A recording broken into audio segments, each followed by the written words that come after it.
Assalamualaikum warahmatullahi wabarakatuh kepada teman-teman yang menonton video ini.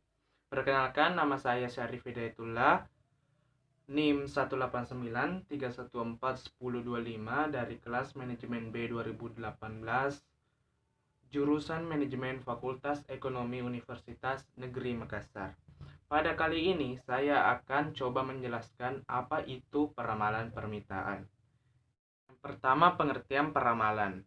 Peramalan adalah suatu proses untuk memperkirakan seberapa kebutuhan di masa mendatang, baik itu ukuran dalam bentuk kuantitas, kualitas, waktu, lokasi yang dibutuhkan untuk memenuhi permintaan barang atau jasa.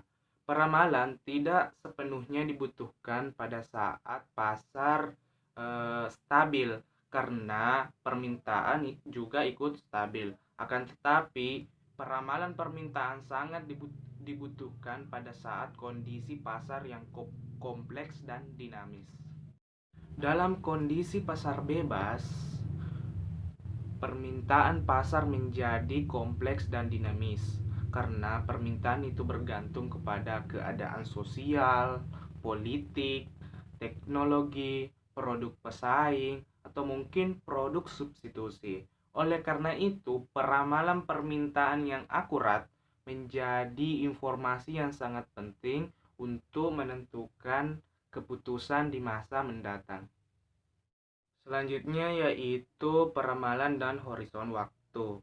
Dalam hubungannya dengan horizon waktu, peramalan diklasifikasikan menjadi tiga, yaitu peramalan jangka panjang, jangka menengah, dan jangka pendek.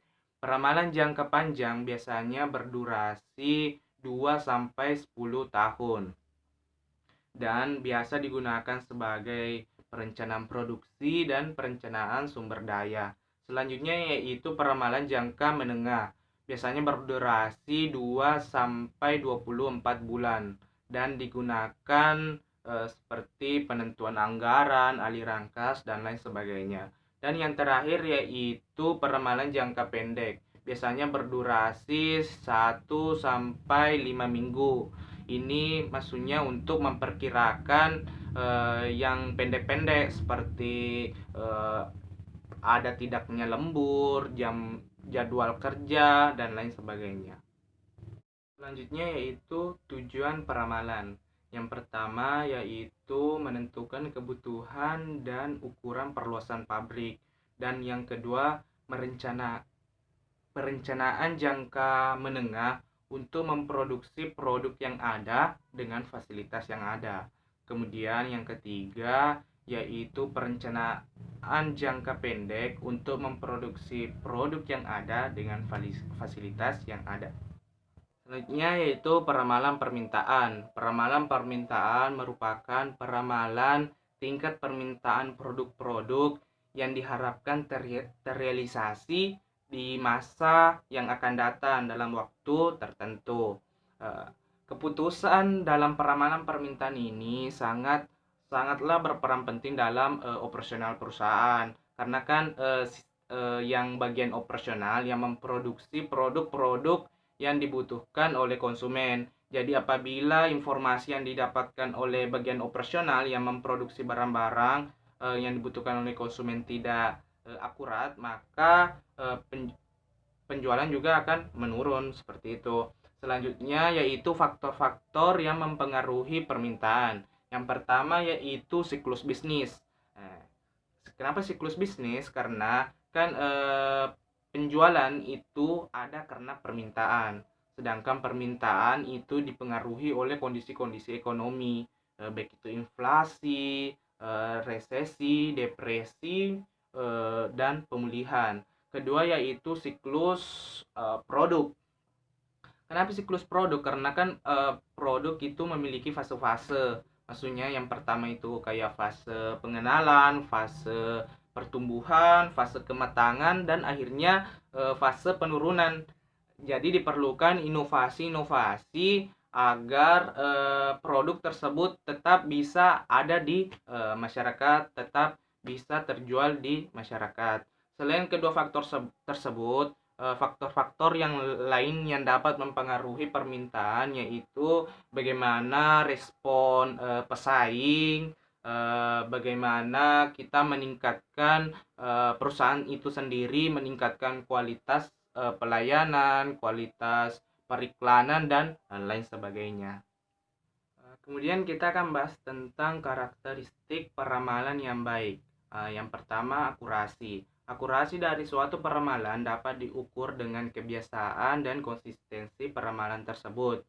Peramalan dianggap bias apabila dia memiliki terlalu tinggi maupun terlalu rendah dari kenyataannya. Peramalan yang dikatakan konsisten, yaitu peramalan yang memiliki tingkat kesalahan yang relatif kecil. Kemudian yang kedua yaitu biaya. Biaya di sini bagaimana kita dalam menjalankan peramalan kita dapat menggunakan biaya sebaik-baiknya. Misalkan untuk item-item yang penting kita gunakan biaya yang sedikit banyak. Kemudian untuk item-item yang cuma pendukung, tidak terlalu penting, kita tekan biayanya. Selanjutnya yaitu kemudahan. Maksudnya di sini kemudahan karena supaya peramalan tersebut bisa mudah digunakan di perusahaan, bisa mudah diaplikasikan ke perusahaan. Kan percuma kita membuat peramalan dengan metode yang canggih, tapi tidak bisa juga diterapkan di perusahaan.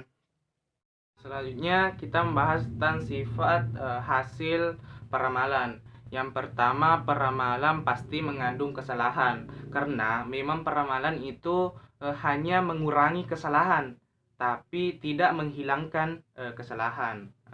Kemudian yang kedua yaitu peramalan harusnya memberikan informasi berapa besar kesalahannya.